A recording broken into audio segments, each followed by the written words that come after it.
حضرت مولانا مفتی تقی عثمانی صاحب خود جہاد کا فتویٰ دے رہے ہیں تو علماء کیوں نہیں چلے جاتے؟ بہت سے لوگوں نے یہ سوال کیا، تم لوگ کیا صرف فتویٰ دینے کے لیے ہو؟ دوسروں کی میں بات نہیں کرتا، اپنی میں ذمہ داری لیتا ہوں کہ کسی کے پاس کوئی طریقہ، کوئی راستہ موجود ہو تو میں حاضر ہوں۔ اعتراض کرنے والے جن کا کام کوئی نہیں ہے، نہ فلسطین کے مسلمانوں کی مدد کرنی ہے، نہ احتجاج کرنا ہے، نہ مالی امداد کرنی ہے، فزیکل پریزنس تو بہت دور کی بات۔ اگر انہوں نے کوئی کام کرنا ہوتا تو یہ کمنٹ باکس میں آ کر اور بڑے بڑے علماء کے اوپر تبرہ بازی نہ کر رہے ہوتے، بلکہ اپنے وقت کو کسی کام میں صرف کرتے۔ بسم اللہ الرحمن الرحیم۔ پچھلے دنوں فلسطین کے حالات کے حوالے سے اور فلسطین کی موجودہ جو اس وقت بحرانی کیفیت ہے، اور خاص طور پہ غزہ میں اس وقت جو ظلم و بربریت کا سلسلہ چل رہا ہے پچھلے 1.5-2 سال سے، تو اس کے حوالے سے اسلام آباد میں ایک کانفرنس منعقد ہوئی جس میں حضرت شیخ الاسلام مفتی محمد تقی عثمانی اور اسی طریقے سے بریلوی مکتبہ فکر کے علماء میں سب سے قابل ذکر حضرت مولانا مفتی منیب الرحمن صاحب اور دیگر علماء کرام نے جہاد کی فرضیت کا فتویٰ دیا، اور اس میں اعلان کیا کہ پوری امت مسلمہ کے اوپر جہاد فرض ہو چکا ہے۔ اس کے بعد سے ایک ایسا طبقہ سامنے آیا کہ جس نے اس فتوے پر اعتراض کیا، اور وہ اعتراض کرنے والے جو لوگ ہیں وہ 2 قسم کے ہیں۔ ایک تو وہ ہیں جنہوں نے حضرت کی پوری بات کو اور اس پوری کانفرنس کی جو رویداد ہے یا حضرت کا جو بیان ہے اس کو سمجھا نہیں، اور دوسری قسم کے لوگ وہ ہر جگہ موجود ہوتے ہیں، ہر معاشرے میں موجود ہوتے ہیں، ان کو نہ بات سننی ہوتی ہے، نہ ان کو بات سے کوئی سروکار ہوتا ہے، انہیں صرف اعتراض کرنا ہوتا ہے، اور ایسے لوگ ہمیشہ موجود رہے ہیں اور رہیں گے۔ لیکن جو پہلا طبقہ ہے جو اس دوسرے طبقے کی جو اعتراض کر رہے ہیں، اعتراض برائے اعتراض، وہ بھی ظاہر ہے متاثر ہو رہے ہیں۔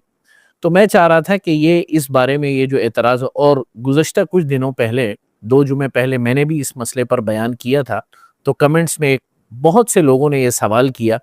کہ بھائی حضرت مولانا مفتی تقی عثمانی صاحب خود جہاد کا فتویٰ دے رہے ہیں تو علماء کیوں نہیں چلے جاتے؟ یہ ایک بہت بڑا جو ہے سوال کیا جا رہا ہے کہ تم لوگ جو ہے کیوں بیٹھے ہوئے ہو، تم لوگ کیا صرف فتویٰ دینے کے لیے ہو؟ تو اس اعتراض اور اس سوال کا جو ہے انشاءاللہ میں کوشش کروں گا کہ جواب دوں۔ پہلی بات تو یہ ہے کہ حضرت مولانا تقی صاحب نے جو فتویٰ جاری فرمایا ہے، اس کو اکثر لوگوں نے اس کو سنا ہی نہیں ہے، اور انہوں نے سنی سنائی بات پر جو ہے یقین کر کے کہ حضرت نے صرف فتویٰ جہاد جاری کیا ہے تو لہٰذا سارے مسلمان جو ہیں کلاشن کوفیں اٹھائیں اور دستی بم اٹھائیں اور فلسطین کے لیے نکل پڑے۔ حضرت نے ایسی کوئی بات نہیں کی، نہ حضرت کا یہ مقصد تھا، بلکہ یہ جو فتویٰ جاری کیا حضرت نے،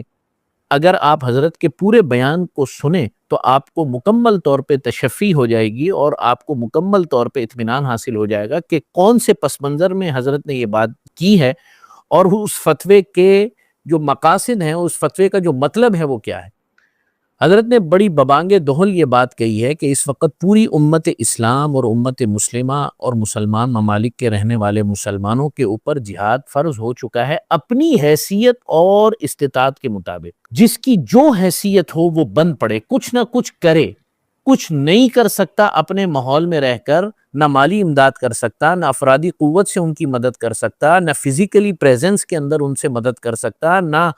ان کو کوئی کھانا پینا پہنچا سکتا، نہ ان کی طبی معاملات کو حل کر سکتا، نہ میڈیکلی ان کی کوئی مدد کر سکتا، تو کم سے کم اتنا کر لے کہ وہ احتجاج کی صدا بلند کرے اور اپنے حکمرانوں پر دباؤ بڑھائے۔ تو حضرت کے جو فتوے کا مقصد تھا وہ یہ تھا کہ ہر شخص اپنے طور پر جو اس سے بن پڑتا ہے، جو اس کی توفیق میں، استطاعت میں، بے شک وہ صرف احتجاج ہی بلند کرنا کیوں نہ ہو، وہ کرے۔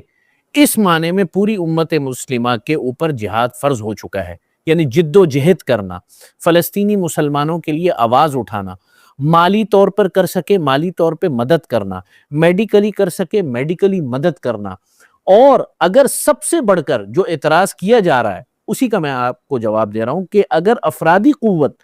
اور فزیکلی پریزنس کے ساتھ جا کے کوئی جہاد کر سکے تو اس کو بھی جانا چاہیے۔ تو لوگ سوال کر رہے ہیں کہ بھائی آپ لوگ کیوں نہیں جا رہے؟ بھائی میں اپنی بات کرتا ہوں،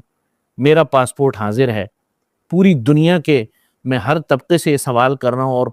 مکمل طور پہ اجازت دے رہا ہوں کہ بھائی مجھے آپ پہنچا دیں، دوسروں کی میں بات نہیں کرتا، اپنی میں ذمہ داری لیتا ہوں کہ کسی کے پاس کوئی طریقہ، کوئی سبیل، کوئی جانے کا کوئی راستہ موجود ہو تو میں حاضر ہوں، انشاءاللہ تعالی میں پہنچ جاؤں گا، میرا پاسپورٹ حاضر ہے، بلکہ اگر مجھ سے جو میری جمع پونجی ہے، جو پیسے ہیں وہ بھی آپ کو چاہیے وہ بھی لے لیں۔ تو دیکھیں اس وقت صورتحال یہ ہے کہ لاکھوں مسلمان جانا چاہتے ہیں، لیکن اس وقت صورتحال یہ ہے، افرادی قوت سے مدد کرنا چاہتے ہیں۔ آپ اس بات کو سمجھیں اور مسلمانوں اپنے بھائیوں کو کمزور نہ کریں، علماء کو کمزور نہ کریں۔ اس دور کے اندر جو لوگ جو کام کر رہے ہیں ان کی ٹانگیں نہ کھینچیں۔ اس وقت پوری امت مسلمہ، اور میں بڑی ذمہ داری سے کہتا ہوں، خصوصاً پاکستان کے علماء اور مدارس کے طلباء اس وقت چاہتے ہیں کہ وہ جائیں۔ آپ لوگوں کے پاس اگر کوئی سبیل ہے اعتراض کرنے والوں کے پاس، تو آپ لوگ کر لیں بھائی۔ آپ لوگوں کو کوئی طریقہ معلوم ہو، کوئی آپ کو راستہ معلوم ہو، کوئی ایجنٹس معلوم ہو، کوئی آپ کو جناب کوئی حکومتوں کی طرف سے جو آس پاس کی حکومتیں ہیں، مصر ہے، جارڈن ہے، اور جہاں سے جایا جا سکتا ہے، سمندر کے راستے سے بھی اگر جایا جا سکتا ہو، آپ لوگوں کے پاس کوئی طریقہ ہو، بھائی ہم حاضر ہیں۔ کہاں پر آنا ہے، کیسے آنا ہے، ہم حاضر ہیں، جب چاہیں گے بلا لیں، ہم اپنے پاسپورٹ لے کر اور اپنی جمع پونجی لے کر آپ کے پاس حاضر ہو جائیں گے۔ لیکن اگر آپ کے پاس بھی کوئی سبیل موجود نہیں ہے تو بھائی ہمارے پاس بھی کوئی سبیل نہیں ہے۔ ہم یہی کہہ رہے ہیں اور پوری امت مسلمہ کے علماء یہی کہہ رہے ہیں کہ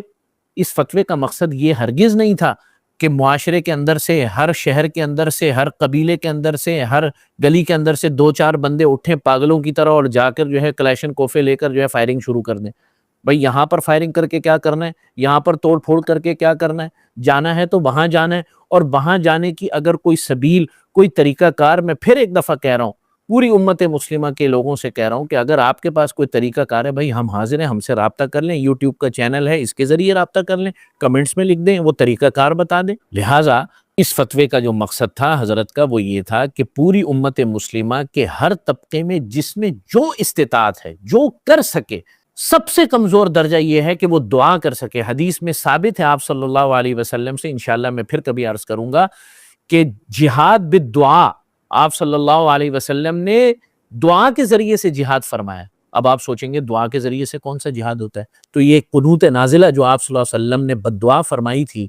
اور فجر کی نماز کے اندر ایک قبیلے کے لیے جنہوں نے آپ صلی اللہ علیہ وسلم کے جو بھیجے گئے سفیر تھے ان کو قتل کیا تھا اور ان کو جو ہے تشدد کا نشانہ بنایا تھا، آپ صلی اللہ علیہ وسلم نے قنوت نازلہ فرمائی، بددعا فرمائی فجر کی نماز کے اندر 40 دن تک۔ تو یہ کیا تھا؟ یہ بھی تو جہاد تھا، یہ بھی آپ صلی اللہ علیہ وسلم سے ثابت ہے، یہ بھی حضور کے اسوے سے ثابت ہے۔ تو حضرت نے یہ فرمایا کہ پوری امت مسلمہ کے اوپر جہاد فرض ہے، جس کے اندر جو توفیق ہے، جو استطاعت ہے وہ کر سکے، یہاں تک کہ کوئی احتجاج کر سکے، کوئی دعا کے لیے ہاتھ اٹھا سکے، یہ بھی اس کی طرف سے جہاد ہے۔ اور اپنی بے بسی پر اللہ سے شکوہ کرے اور یہ دعا کرے کہ یا اللہ ہمیں مزید ہمت دے، ہمارے لیے راستے کھول دے، یا اللہ آپ آسان فرما دیجئے کہ ہم اپنے بھائیوں کی فزیکلی پریزنس کے اندر بھی مدد کر سکیں۔ امید ہے کہ انشاءاللہ تعالی یہ جو میں نے ایک ویڈیو ریکارڈ کی ہے، یہ صرف اس مقصد سے ریکارڈ کی ہے کہ بھولے بھالے مسلمان بھی اعتراض کرنے والے، جن کا کام کوئی نہیں ہے، جنہوں نے نہ فلسطین کے مسلمانوں کی مدد کرنی ہے، نہ ان کے ساتھ کھڑا ہونا ہے، نہ احتجاج کرنا ہے، نہ مالی امداد کرنی ہے، فزیکل پریزنس تو بہت دور کی بات کہ وہ جا کے میدان عمل کے اندر ان کے ساتھ جہاد کر سکے، انہوں نے کوئی کام نہیں کرنا۔ اگر انہوں نے کوئی کام کرنا ہوتا تو یہ کمنٹ باکس میں آ کر اور بڑے بڑے علماء کے اوپر جو ہے تبرہ بازی نہ کر رہے ہوتے، اعتراض نہ کر رہے ہوتے، بلکہ اپنے وقت کو کسی کام میں صرف کرتے۔ لیکن یہ ویڈیو ریکارڈ کرنے کا مقصد یہ تھا کہ اس میں جو ہمارے بھولے بھالے مخلص مسلمان ہیں وہ بھی متاثر ہو رہے ہیں، تو ان سے میری گزارش ہے کہ آپ ان چیزوں پر کان نہ دھریں، آپ کے بس میں جو کچھ ہو آپ وہ کریں۔ اللہ تعالی ہم سب کو اجر عظیم عطا فرمائے، اور اللہ تعالی ہم سب کو توفیق عطا فرمائے، اور اللہ تعالی ہم سب کو سمجھنے کی اور اپنے علماء پر اعتماد کرنے کی بھی توفیق نصیب فرمائے۔ السلام علیکم۔